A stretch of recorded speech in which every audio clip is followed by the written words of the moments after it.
Man stood at the edge of the long driveway, staring at the house he had built from nothing. Marble steps. Tall white columns. A front door that had welcomed success for decades. Today, he didn't feel like the owner of any of it. He felt like a stranger. His clothes were torn and dusty. His hair was untrimmed. His shoulders were bent under the weight of a single bag. The same house that once cheered his arrival was now about to judge him by how he looked. What he didn't know was that this day would change his understanding of love, family, and kindness forever. Before we begin, take a moment to support Kindness Lights. If stories about humanity, compassion, and real emotions touch your heart, please subscribe to the channel, like this video, and share your thoughts in the comments. Your support helps spread kindness further than you can imagine. Now, let's begin the story. Richard Hale was a self-made millionaire. He grew up poor in a small Midwestern town, watching his mother count coins to buy groceries. He promised himself that one day, his family would never worry about money again. Years of hard work, risk, and sleepless nights paid off. Richard built a successful construction company that changed skylines across the country. But with success came distance. His children grew up surrounded by wealth. His wife enjoyed comfort. Family dinners became rare. Conversations turned shallow. Richard began to wonder a painful question: if everything disappeared tomorrow, would love remain? That question haunted him. So Richard made a decision that shocked even himself. He handed control of his company to his lawyer for 1 week. He withdrew a small amount of cash. He left his phone, watch, and credit cards behind.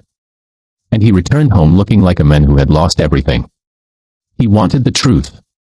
When Richard walked up the driveway, laughter floated through the air. His extended family was gathered outside. Well-dressed. Relaxed. Smiling. He stepped closer, his worn shoe scraping against the stone. The laughter stopped. His older brother squinted. His sister frowned. His own son didn't recognize him at first. Then someone whispered his name. Silence followed. "What happened to you?" his wife asked, her smile gone. Richard swallowed. "I lost the company," he said quietly. "Bad investments. Lawsuits. It's all gone." The words hung heavy. His brother scoffed. "You expect us to believe that?" His sister crossed her arms. "So what now?" "You're broke." Richard nodded. "I just need a place to stay. I need my family." The reaction cut deep. His brother stepped back. "This isn't funny, Richard." "I'm serious," Richard said. His son avoided his eyes. "Dad, maybe you should go to a hotel." His wife looked torn, but said nothing. Then came the words that broke him. "We worked hard for this life," his sister said. "We can't risk it because of your mistakes." Richard felt invisible. No one offered a hug. No one asked if he was okay.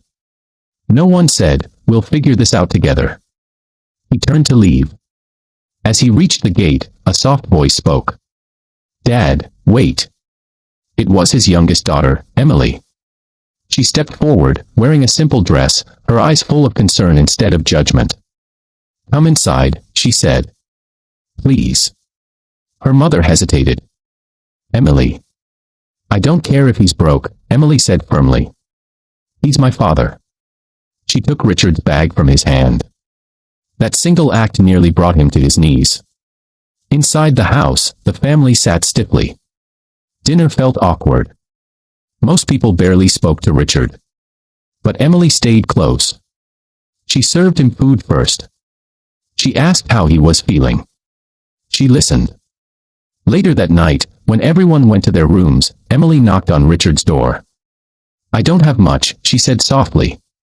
"But you can stay as long as you need." Richard couldn't speak. He simply nodded.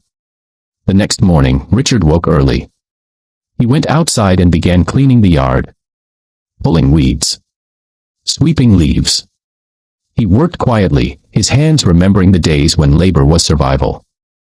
His brother watched from the window, shaking his head. "Unbelievable," he muttered.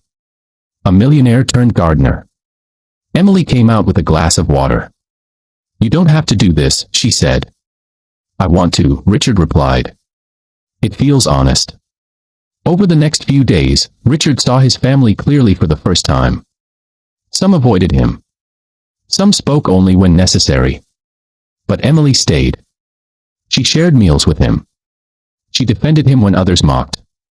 She even offered to sell her car to help him start over. That broke something open inside him.